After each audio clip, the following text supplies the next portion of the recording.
દીપેન પટેલ મારી સાથે છે, યુકેના આજે તારા વિઝા આવી ગયા છે. દીપેન, મને યાદ છે કે તું આણંદથી સ્પેશિયલ અહીંયા આવ્યો હતો જ્યારે પહેલી વાર મારી સાથે મિટિંગ કરી હતી. તે મને બહુ બધા સવાલો પૂછ્યા હતા અને આપણે કદાચ અડધો કલાક ત્યારે મિટિંગ કરી હતી. તો એ બધા સવાલોનો જવાબ ત્યારે તો બરાબર આપી દીધા તને. તો આ પ્રોસેસ જ્યારે કરી ત્યારે કેવું ફીલ થયું તને એના પછી? એકદમ ઇઝી અને સ્મૂથ પ્રોસેસ હતી. હું જ્યારે કામ આપવા આવ્યો ત્યારે જ આવ્યો હતો, પછી તો હું આવ્યો નથી, સીધો વિઝા લેવા જ આવ્યો છું. એટલે બહારગામથી જે લોકો આવી રહ્યા છે એ લોકોને ઘણા ડર પણ હોય છે કે ભાઈ આટલા દૂરથી આવીશું, બહુ ધક્કા ખાવા પડશે. તો તારે ધક્કા બક્કા ખાવા નથી પડ્યા. અને આઈ થિંક બીજા સ્ટુડન્ટ્સ પણ જેટલા આવ્યા છે કોઈને ધક્કા નથી ખાવા પડ્યા, તો એ સૌથી સારી વસ્તુ છે. યુનિવર્સિટી સિલેક્શન પ્રોસેસ, એમાં તારું શું કહેવું છે? એકદમ ઇઝી પ્રોસેસ છે બધામાં, તને કોઈ તકલીફ? કોઈ પણ જાતની તકલીફ નથી પડી. ગ્રેટ. કઈ યુનિવર્સિટી જઈ રહ્યો છો? UWTSD central London. ગ્રેટ. અને કોઈ સ્કોલરશિપ કે મળ્યું તને?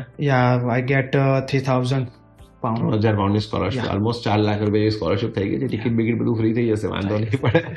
ગ્રેટ. અને મેં તને હમણાં કીધું પ્રણય કે તારું કોમ્યુનિકેશન સારું છે, તો થોડું સોશિયલ મીડિયા, થોડો અધર વર્ક પર પણ વર્ક કરજો. અને બહુ જ અમને ખુશી છે, જેમ તું આણંદથી આવ્યો છું, બધા છોકરાઓને કહીશ કે આણંદ, નડિયાદ કે ગુજરાતની કોઈ પણ જગ્યાથી વિઝા તમારે કરાવવા છે તો આરકેમાં આવી શકો છો. તમને લોકોને વિઝાને લઈને કોઈ પણ ક્વેશ્ચન છે તો કોમેન્ટ કરો, DM કરો, ફોલો કરતા રહેજો.